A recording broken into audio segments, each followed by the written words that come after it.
नमस्कार, मी आदर्शजीत पाटील. मी रयत शिक्षण संस्थेचे Shri Chhatrapati Shahu junior college of education, Rukadi या अध्यापक विद्यालयामध्ये मी शिकत आहे. शिक्षक वृत्तीचे शिबिर पहिले अंतर्गत पुस्तक परिषद मी केलेले आहे. माझ्या पुस्तकाचे नाव होते छावा. या पुस्तकाची थोडक्यात प्रस्तावना करायची झाली तर, पुस्तके ज्ञानाचे अथांग सागर आहेत. माणसाच्या विचारांना दिशा देणे, प्रेरणा देणे व इतिहासाचा मागोवा घेण्याचे काम पुस्तक करतात. या पुस्तकाचे लेखक आहेत शिवाजी सावंत. शिवाजी सावंत हे मराठी साहित्य विश्वातील सुप्रसिद्ध ऐतिहासिक कादंबरीकार. मृत्युंजय छावा, श्रीमान योगी या त्यांच्या कालांजय कादंबऱ्या आजही लोकप्रिय आहेत. या पुस्तकाची किंमत आहे ₹500. या पुस्तकाचा मुख्य पृष्ठभाग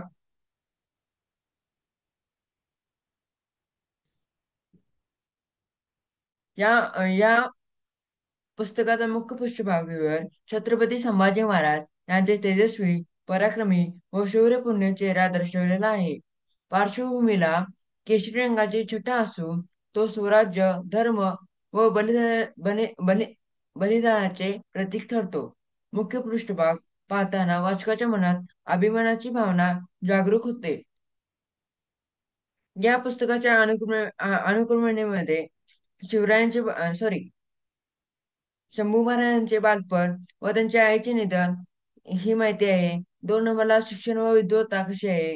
3 नंबर स्वराज्याची जबाबदारी. 4 नंबरला नातेवाईकांचा विश्वासघात. 5 नंबर औरंगजेबाशी संघर्ष. 6 नंबरला बुद्धभूषणची ग्रंथलेखन. 7 नंबर कैद कैद व अनामोष्ठळ मृत्यू. या पुस्तकाचा विषय आहे. या कादंबरीत मुख्य विषय म्हणजे छत्रपती संभाजी महाराज तेजस्वीपणे करून जीवनचरित्र.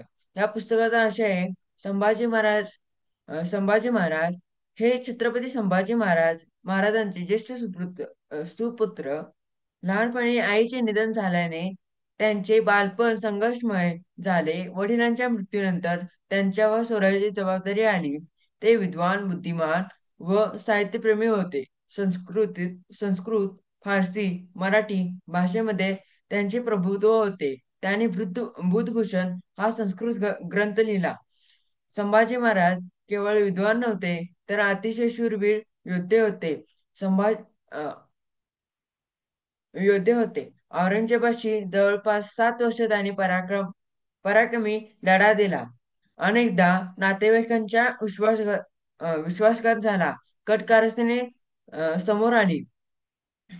कट कारस्थाने समोर आली, तरीही त्यांनी धर्माचा स्वीकार केला. धर्माचा त्याग केला नाही. अखेर औरंगजेबाने त्यांना पकडले. त्यांचा अनमोल छळ करूनही संभाजी महाराजांनी धर्म बदलला नाही. शेवटी शत्रूकडून क्रूर हत्या पत्कारली, पण स्वराज्याच्या कार्याला तडा जाऊ दिला नाही. या पुस्तकाच्या चांगल्या बाबी म्हणजे जमेच्या बाजू, लेखकाची प्रभावी ओघळती भाषाशैली, ऐतिहासिक ऐतिहासिक प्रामाणिक वर्णन. 3 नंबरला आहे संभाजी महाराजांचे शौर्य, विद्वान आणि धर्माभिमान जिवंत केलेला आहे. वाचकाच्या मनात देशभक्तीची भावना अ, जागवणारे पुस्तक आहे. या पुस्तकांमध्ये मला काय शिकायला मिळतं? संकटामध्ये धैर्याने उभे राहण्याची शिकवण, धर्म, देश व स्वराज्यासाठी बलिदान देण्याची प्रेरणा, विद्वान, शौर्य आणि नेतृत्व गुण यांचा संगम जीवनात असावा.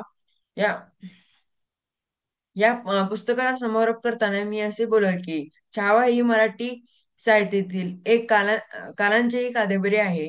शिवाजी सावंत यांनी छत्रपती संभाजी महाराजांचे तेजस्वी शूरवीर, विद्वान व धर्माभिमानी व्यक्तिमत्व शब्दबद्ध केले आहे. या पुस्तकांमुळे वाचकाच्या मनात कधी अभिमान जागतो, कधी डोळे पाणवतात, तर कधी देशभक्तीची भावना प्रकट होते. म्हणूनच प्रत्येक मराठी माणसाने आणि विशेषतः विद्यार्थ्याने हे पुस्तक नक्की वाचले पाहिजे.